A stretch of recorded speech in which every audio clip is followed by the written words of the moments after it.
కాదు, చట్టసభలలో ఎమ్మెల్యేలుగా ఎంపీలుగా కేంద్ర మంత్రులుగా మీరు రాణించాలని 2013లోనే శ్రీమతి సోనియా గాంధీ గారు చట్టసభలలో మహిళలకు రిజర్వేషన్లు ఉండాలి, 33% ఇవ్వాలి అని 2013లోనే రాజ్యసభలో బిల్లును ఆమోదింపజేసిన నాయకురాలు శ్రీమతి సోనియా గాంధీ గారు రాబోయే రోజుల్లో వచ్చే ఎన్నికల్లో 33% మహిళలు శాసనసభలో, పార్లమెంటులో, రాష్ట్రంలో, కేంద్రంలో ఎమ్మెల్యేలుగా, ఎంపీలుగా, రాష్ట్ర మంత్రులుగా, కేంద్ర మంత్రులుగా రాణించబోతున్నారు. దీనికి ప్రధానమైన కారణం శ్రీమతి సోనియా గాంధీ గారని ఈనాడు మా ఆడబిడ్డలకు నేను గుర్తు చేస్తున్నా. అందుకే ఎప్పుడైతే ఇందిరమ్మ రాజ్యం వస్తుందో అప్పుడే మా ఆడబిడ్డలకు గుర్తింపు, గౌరవం ఉంటుంది.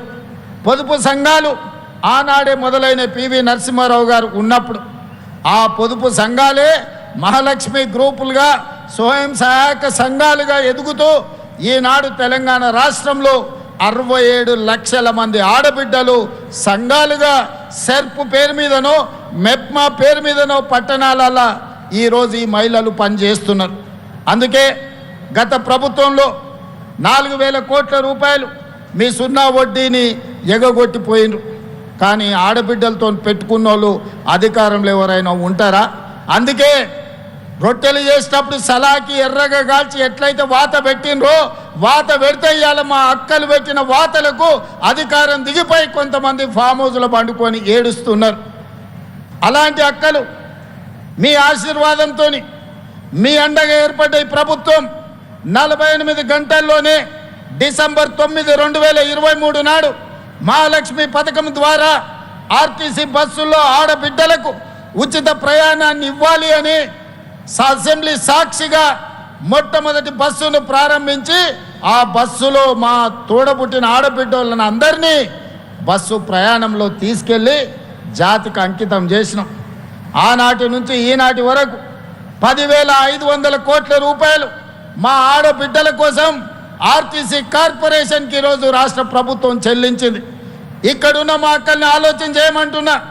2023 డిసెంబర్ 7, 9 తర్వాత ఎక్కడైనా ఏ బస్సులో అయినా ఏ ఆర్టీసీ కండక్టర్ అయినా ఒక్క రూపాయి కానీ ఒక్క పైసా కానీ మిమ్మల్ని టికెట్కు పైసలు అడిగిండా? మీరు ఆలోచన చెయ్యండి. అడుగుతుండ్రా అక్క? ఎవరైనా అమ్మగారింటికి పోయినప్పుడు అడిగినరా? అమ్మవారి దర్శనానికి పోతే అడిగినరా? హైదరాబాదు నగరానికి వస్తే అడిగినరా? రాష్ట్రంలో ఎక్కడికి వెళ్ళినా ఏ ఆడబిడ్డ కూడా అనా పైసా చెల్లించకుండా ఆర్టీసీ బస్సులో ఉచిత ప్రయాణం చేస్తుంటే కొంతమందికి కడుపు నొప్పి లేచి వాళ్ళ మనసంతా విషం, కడుపు నిండా విషం, కళ్ళల్లో నిప్పులు పోసుకొని ఆటో డ్రైవర్లను రెచ్చగొట్టి ధర్నాలు చేపించి ఆడబిడ్డలకు ఉచిత బస్సు బంద్ చేయాలని రోడ్డు ఎక్కింది. నేను ఆ ఇళ్ళ పిలిపించిన మా అక్కలకు, అక్క ఎవ్వడు రోడ్డు ఎక్కితే వాళ్ళ ఇంట్లోండే ఆడబిడ్డ బువ్వ బంధు పెట్టుర్రి, సలాకి కాల్చి వాతలు పెట్టుర్రు అని. ఒక్క దెబ్బకే అర్థమైంది. మా అక్కలందరూ తయారైనరు. ఒక్కరొక్కరిని జుట్టు పట్టుకొని వంగబెట్టి గుద్దే పరిస్థితి వచ్చిందని రెచ్చగొట్టిన రాజకీయ నాయకులు తేలుగుట్టిన దొంగల్లాక మంచం కింద దాచుకుంటున్నారు. ఇవాళ వాళ్ళ బాధ ఏందో నాకు అర్థమవుతలేదు. మా పిల్లలు చదువుకోనికే మంచిగా పోతున్నారు. ఇంతకుముందు పక్కూరికి పోవాలంటే, ఆడపిల్లని చదివించుకోవాలంటే బస్సు కిరాయితో పాటు ఎక్కడ పంపాలనో కష్టం ఉండే. ఇవాళ ఆడపిల్లలు గ్రామీణ ప్రాంతాలలో పక్క ఊరికి ఆర్టీసీ బస్సులు వెళ్ళి ఇవాళ చదువుకుంటున్నారు.